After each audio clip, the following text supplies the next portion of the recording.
Breaches, right? Breaches everywhere.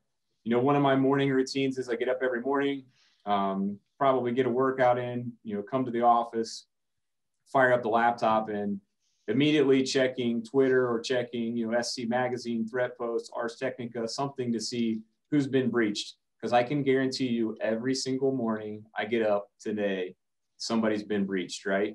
So it's important to know that from an industry perspective, because somebody that we might use from a company perspective, we might have hardware, somebody that our customers might use, we need to know that stuff. So it's important, I feel like, as a good security practitioner to stay up on that.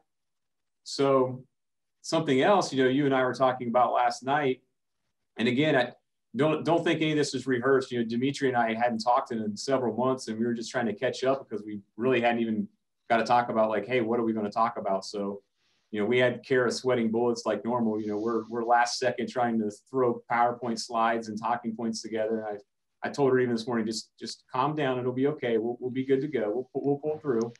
They're best organically. As I've told multiple people inside the company, I will make you sweat, but I will not let you down. Yep. I trust them. Dmitry, you know Keith, you work with him for years, and you know he works with us now. And he said, if I know it, he told me last night, he said, are you guys ready? And I said, we're not even done.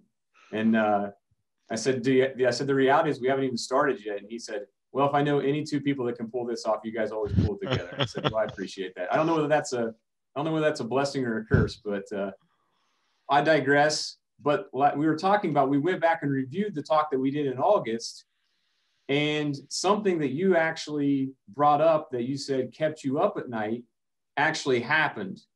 So do you want to elaborate on that? Yeah, I wish I could like have put a bet in Vegas on this, right?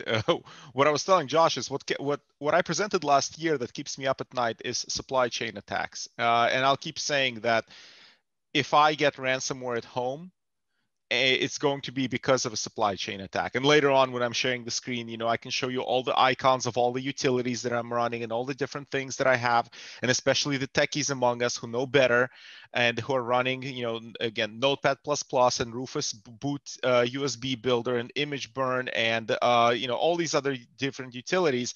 If I was an attacker, what I would do is I would infect those utilities. And that's what keeps me up at night. And that's what we talked about last August. And then, you know, a different, on the other side of the spectrum, but a similar thing obviously happened with SolarWinds. The attack there wasn't targeting random techies sitting at home installing utilities because they know better. It was a highly targeted attack against kind of the keys to the kingdom management software.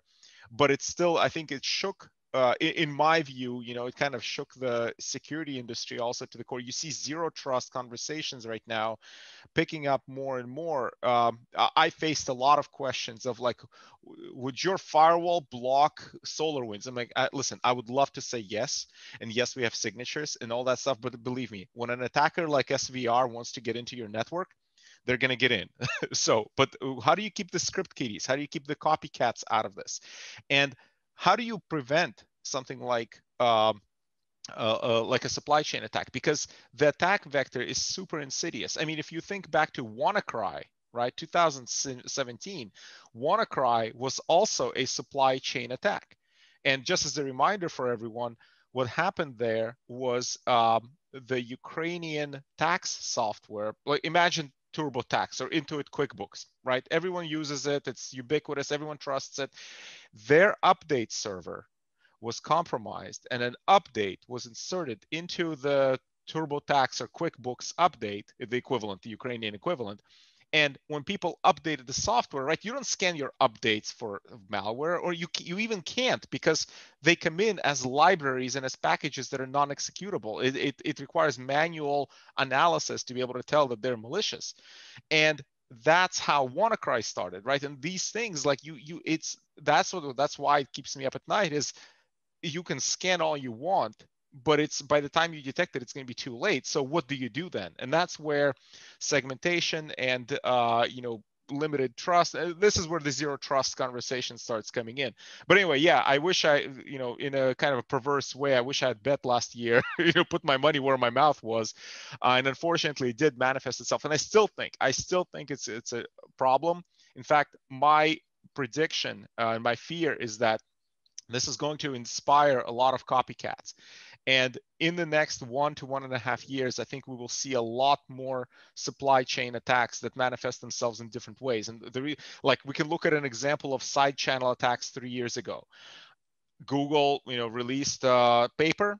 It was monumental, side channel attacks on the processor. And then what happened? Every month there was a new piece of research. And why does that happen? Because security researchers say, hey, that's an amazing area to research, right? Or same, likewise, attackers can say, hey, wait a minute, I haven't thought of this. I can do the same. And you're already starting to see this where, and the supply chain attack doesn't have to be a software update, for example. It's also on the developer side. Like for those of you who have, who have developers in house, there have already been examples, and Netflix and Microsoft got hit with this, where well-known packages on GitHub get code inserted into them, and developers like to reuse code. Developers are taught to reuse code because you don't want to keep reinventing the wheel over and over. So they use these packages, they build these packages into their products, and inadvertently they end up pulling in code that's been compromised. There's a little bit more nuance to that attack. I'm happy to talk about what happened with Netflix and Microsoft, but these attacks will continue to happen because attackers right now saw that, hey, wait a minute, there's this ripe opportunity. People haven't battened down the hatches against this yet. So I unfortunately predict that the next 1.5 years we'll continue to see supply chain attacks until it kind of fizzles out and people harden it enough, or attackers find something new and shiny. Yeah, I mean, there was actually one, this last 5-7 days, Code Cove came out and released that they basically had a supply chain, and then they're supplying code to businesses like Microsoft that was then using said code. I mean, exactly. And it's a one-line thing. For those of you who have been developers, the curl bash combination, which is a download from the web and run it on the computer combination, and that's in one line. It's a one-line change. But that type of change snuck in secretly, right, opens up a backdoor, and that's all that somebody needs to get in. So now, I mean, again, it's a cat and mouse thing where I would say WannaCry was the first big one, but we all forgot lessons from that. We focused on the damage rather than the source of the damage. SolarWinds, I think, really highlighted the source of the damage. So now we'll start seeing the copycats. And by the way, this is not a new attack. This stuff has been happening for decades. You can go back into, Cold War. This has been happening from all sides and everywhere. It's just this is the newest instance of it, and it will continue. It will be. It'll manifest itself, I think, in the next few years, again, via attacks that affect kind of like the regular humans like us. Yeah, what I like to say is, we have to be right 100% of the time. They only have to be right once. Yeah. So we need to understand that that's just not possible for us to do as from security side, but that doesn't mean that we shouldn't still try and do our due diligence on making sure that we're as secure as possible.